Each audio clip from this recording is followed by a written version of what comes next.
बारंबार प्रणाम। मेरा नाम सूरज कुमार।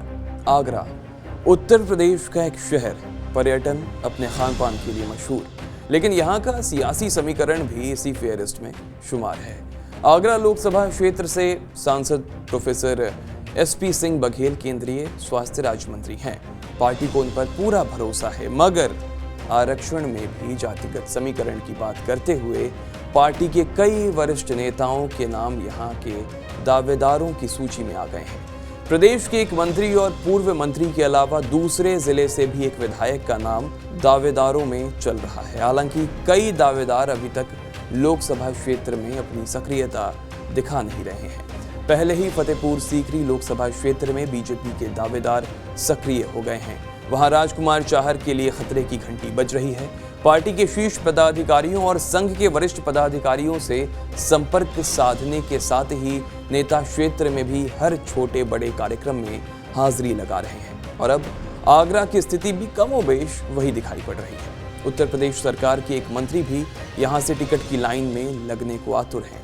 इनके साथ दूसरे जिले से वर्तमान में एक विधायक भी यहां से दावेदार माने जा रहे हैं। संगठन के स्तर से सर्वे हो गया है, रिपोर्ट गोपनीय रखी गई है, मगर केंद्रीय स्वास्थ्य राज्य मंत्री प्रोफेसर SP सिंह बघेल को यहां से मजबूत दावेदार माना जा रहा है।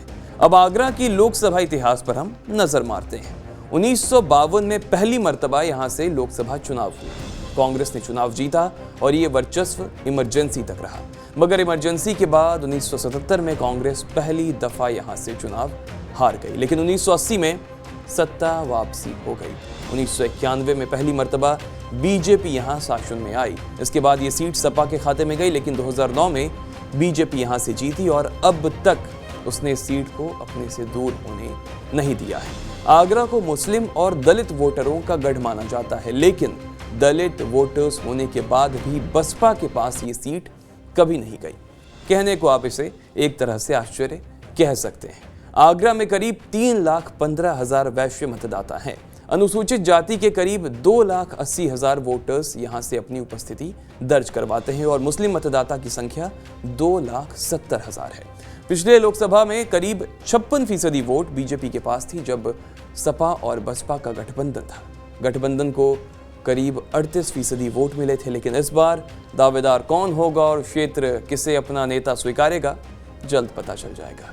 उत्तर प्रदेश उत्तराखंड की खबरों को जानने के लिए देखते रहिए TV9 उत्तर प्रदेश उत्तराखंड।